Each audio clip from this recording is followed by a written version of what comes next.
काल विधिमंडळात महाराष्ट्राचे मुख्यमंत्री देवेंद्र फडणवीस यांनी उद्धवजी बाळासाहेब ठाकरे माजी मुख्यमंत्री महाराष्ट्राचे यांना एक ऑफर दिली. काय ऑफर दिली ती माझ्या शब्दात कशाला सांगू मी, तुम्ही ती क्लिपही पहा. या टर्मचं त्यांचं आता हा निरोप समारंभ आहे, पण आपल्या शुभेच्छा आहेत. त्यांनी पुन्हा या सभागृहात यावं, आल्यानंतर त्याच पदावर असावं असं काही नाही. मी असं म्हटल्यावर हे म्हणतील पळवापळवी करतात म्हणून. उद्धवजी आता उद्धवजी 29 पर्यंत तर काही स्कोप नाही. ऐका 29 पर्यंत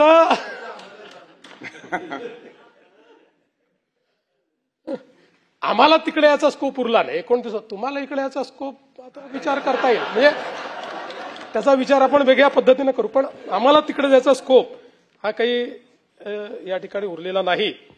पाहिलीत मित्रांनो, या ऑफरमध्ये त्यांनी स्पष्ट संकेत दिलेत की 2029 पर्यंत तरी आम्हाला काही विरोधी पक्षात जाण्याची शक्यता दिसत नाही. तुम्हाला मात्र सत्ताधारी बाकांवर बसण्याची एक संधी आहे, स्कोप आहे. स्कोप या शब्दाचे बरेच अर्थ निघतात, पण अशा पद्धतीची एक ऑफर वजा झलक विधान भवनात दिल्यानंतर झालं काय की पत्रकारांनी कांड्या पिकवायला सुरुवात केली की देवेंद्रजी पुन्हा उद्धवजींबरोबर जुळवून घेत आहेत की काय. आणि त्यानंतर उद्धवजींचं ते संगीत खुर्ची प्रकरण,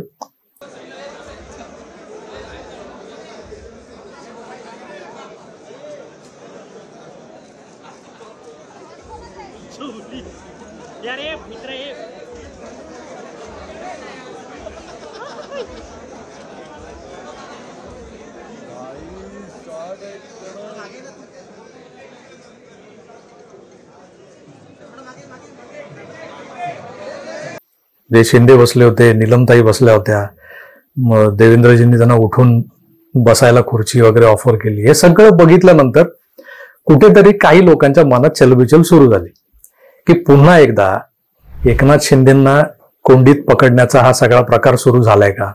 मग त्यात एकनाथ शिंदेंनी आनंदराज आंबेडकर यांच्या त्या रिपब्लिकन सेनेबरोबर केलेली युती, म्हणजे नवीन मित्र शोधणं किंवा आपली बाजू स्ट्रॉंग करण्यासाठी काहीतरी धडपड करणं, अशा पद्धतीचे बरेच लेख छापून आले. काही राजकीय विश्लेषकांची विश्लेषण आली, पण या उद्देश एकच होता की कसंही करून भारतीय जनता पक्ष आणि शिवसेना शिंदेगड यांच्यामध्ये सारं काही आलबेल नाही हे दाखवून द्यायचं. पण मुळात मुद्दा असा आहे की देवेंद्र फडणवीस यांची जी भूमिका आहे ती नेमकी काय, त्यांना ग्रे शेडमध्ये रंगवलं जातंय का या सगळ्या घटनांच्या पार्श्वभूमीवर, हे आपण लक्षात घेतलं पाहिजे. ग्रे शेडमध्ये रंगवण्याचा प्रयत्न निश्चितच होतोय, कारण कसं आहे की ज्या पद्धतीनं लोकसभांच्या निवडणुका झाल्या, विधानसभा झाल्या, विधानसभेमध्ये ज्या पद्धतीनं क्लीन स्वीप मिळालाय महायुतीला, त्यानंतर आता पुढे काय उरलंय हा जो काही प्रश्न होता तो एक वर्षभराचा 6 वर्षाचा जो काळ गेला त्यानंतर आता उपस्थित होतोय, कारण स्थानिक स्वराज्य संस्थांच्या निवडणुका लागल्या. आता त्या होतील तेव्हा होतील, म्हणजे दिवाळीत होतील किंवा दिवाळी नंतर होतील किंवा अगदी डायरेक्ट 2026ला होतील, याबद्दल अजूनही शाश्वती नाही, पण होणार आहेत, निवडणुका होणार आहेत. मग त्या होणाऱ्या निवडणुकांसाठी जी काही व्यूहरचना सुरू आहे त्या व्यूहरचनेचा एक भाग म्हणून देवेंद्र फडणवीसांनी ही ऑफर उद्धवजींना दिलेली आहे, असं किमान मला तरी वाटतंय. आणि हे ऑफर देऊन ते नेमकं कोणाचा गेम करणार आहे हेच तुम्ही समजून घेणं गरजेचं आहे. कसं आहे की आपण म्हणजे आपल्याला जसं म्हणतात ना, ज्याला कावीळ झालेली असते त्याला सारच काही पिवळं दिसतं, तसाच प्रकार आहे. काही लोकांना काही नकारात्मक गोष्टी दिसत आहेत, मला यात सकारात्मक गोष्ट जी दिसते ती अशी आहे की मुंबई जर सोडली तर मुंबई बाहेर उद्धव ठाकरेंची शिवसेना असो, राज ठाकरेंची महाराष्ट्र नवनिर्माण सेना असो, या दोन्ही पक्षांचे जे काही मुद्दे आहेत आता जे घेऊन ते निघालेत मोठ्या तावातावाने, ते कितपत काम करतील.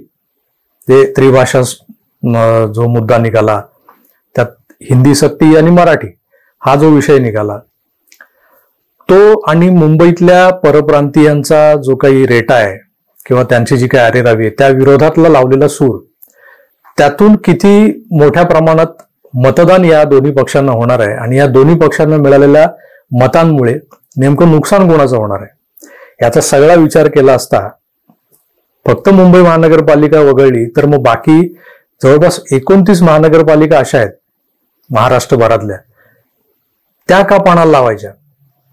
हा सगळा विचार तुम्ही आम्ही करतो तर ज्याला शरद पवारांनंतर महाराष्ट्रातला खराखुरा एक मुत्सद्दी राजकारणी म्हटलं जातं, चाणक्य म्हटलं जातं, त्या देवेंद्र गंगाधरराव फडणवीसांना हे कळत नसेल आणि त्यांनी त्या दृष्टीने पावलं उचलली नसतील, विचार करण्यासारखी गोष्ट आहे. देवेंद्र फडणवीस असोत किंवा भारतीय जनता पक्ष असो, एकनाथ शिंदेंना त्यांची कोंडी करून, त्यांना वाऱ्यावर सोडून किंवा त्यांची गोची करून ते स्वतःची इमेज तर खराब करून घेऊ शकत नाही. पब्लिक आहे हे सब जानती असं आपण म्हणतो नेहमी, त्या पब्लिकला कळणार नाही. आणि जनप्रक्षोभ जो असतो, अशी जर बेईमानी झाली किंवा असं काही घडलं तर जनप्रक्षोभाला सामोरं जाणं, त्या जनप्रक्षोभाचे जे काही रिफर्गेशन्स येतात त्याला सामोरं जाणं हे सोपं नसतं ना. हे तुम्ही आम्ही समजू शकतो, भारतीय जनता पक्षाचे चाणक्य समजू शकत नाहीत का? पण काही लोकांना जिथे धूर दिसतोय तिथे निश्चितच आग लागलेली आहे असं समजून मानून स्वतःचं समाधान करून घ्यायचं असतं आणि मग घरातल्या पडताळातल्या डब्यातले जे कणकेचे जे गोळे आहेत ते घेऊन तिथे जाऊन भाकऱ्या बनवायच्या असतात, त्या भाजून घ्यायच्या असतात त्या धुरावर. त्यामुळे सगळा प्रकार सुरू आहे. देवेंद्र फडणवीस एक मोठा गेम खेळतात हे मात्र नक्की आहे, पण तो गेम स्वकीयांच्या विरोधात नाहीये, त्यांच्या मित्रपक्षांच्या विरोधात नाहीये. अजितदादा तर पिक्चरमध्येच नाहीयेत. उठसूट शिंदेचं आणि फडणवीसांचं बिनसलंय असं दाखवून एक वेगळं चित्र निर्माण करण्याचा प्रयत्न होतोय, पण मला तसं वाटत नाहीये. कारण जी काही मराठी मतं आहेत, जी काही मराठी मतांचं ध्रुवीकरण आहे किंवा इतर ज्या काही गोष्टी आहेत, ठाकरे बंधूंचा करिश्मा आहे किंवा हे जे काही चाललंय ब्रँड म्हणून, त्या ब्रँडला नामोहरम करण्याचे जे काही छुपे प्रयत्न सुरू आहेत ना, त्यातच एक मोठा गेम दडलेला आहे. अगदी बँड्राच्या ताज लँडसेंड मधली ती अचानक घडलेली राज ठाकरेंसोबतची भेट असो आणि दुसऱ्या दिवसापासून सुरू झालेला तो यलघार असो, हे सगळं जर तुम्ही नीट तपासलं, हे सगळे डॉट्स आहेत, हे सगळे बिंदू आहेत, हे एकदा जोडून बघा, मग तुमच्या लक्षात येईल की ही ऑफर जी विधानमंडळात देवेंद्रजींनी उद्धवजींना दिलेली आहे, ती ऑफर घेऊन ते काय करणार आहेत?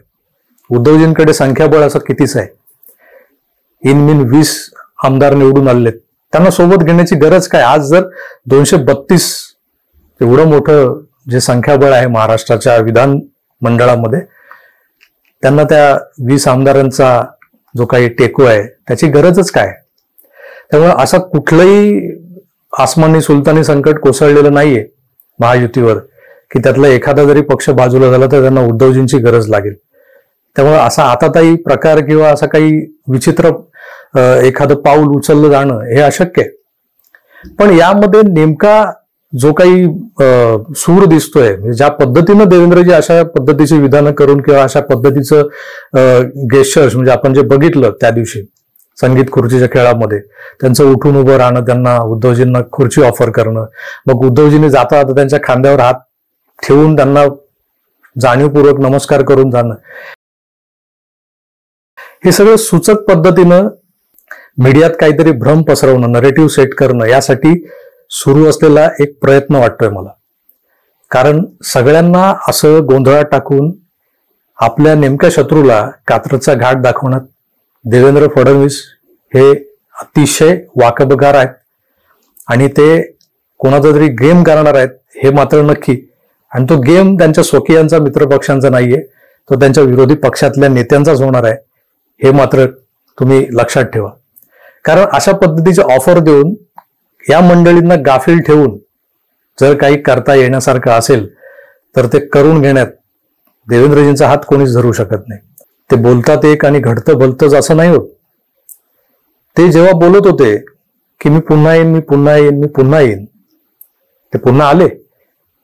त्यामुळे देवेंद्रजींची पवारांशी जी तुलना केली जाते आणि पवारांचा जो USP आहे त्यातला की ते बोलतात एक आणि घडतं भलतंच किंवा करतात भलतंच, तो दुर्गुण किंवा तो जो काही एक प्रकारचा कॅमोफ्लाज आहे तो मात्र देवेंद्रजी वापरत नाहीत. देवेंद्रजी सूचक विधानं करतात आणि त्यातून त्यांचा कार्यभाग साधतात. आता जी काही ऑफर विधिमंडळात त्यांनी दिलेली आहे त्या ऑफर मधला स्कोप वगळला तर गेम मात्र मोठा होणार आहे आणि तो महानगरपालिकांच्या निवडणुकीपूर्वी होणार आहे. ज्या दिवशी महानगरपालिकांचे बिगुल वाजतील निवडणुकांचे त्याच्या किमान आठवडाभर आधी हा मोठा गौप्यस्फोट नक्कीच होईल. आणि किमान हा गौप्यस्फोट जरी नाही झाला, अशा काही परिस्थिती निर्माण होतील की जी समीकरणं आता कागदावर जुळवली जात आहेत ती सारी समीकरणं अगदी पत्त्यांच्या बंगल्याप्रमाणे धडाधड कोसळलेली असतील आणि हा चमत्कार पाहायला आपल्याला काही काळ वाट पाहावी लागणार आहे. पण गेम मोठा होणार आहे, त्यामुळे वाट पाहणं गरजेचं आहे. तुम्हाला काय वाटतं हे कमेंट्स करून नक्की कळवा. मी तुर्तास इथेच थांबतो. पुन्हा भेटूच, तर आपली काळजी घ्या आणि पाहत राहा आकार DG9. धन्यवाद, नमस्कार. हे बोलण्याआधी तुम्हाला मी एक सूचना देतो. कालच्या माझ्या व्हिडिओ खाली एक कमेंट आली होती की मेंढा गावात दरड कोसळली, त्याबद्दल काहीतरी करा. तर हे मेंढा गाव कुठे आहे त्याचा काही तपशील असेल तर तो त्या आमच्या सबस्क्रायबरने आम्हाला निश्चित पाठवावा. जे शक्य असेल ते करण्याचा प्रयत्न नक्कीच करू.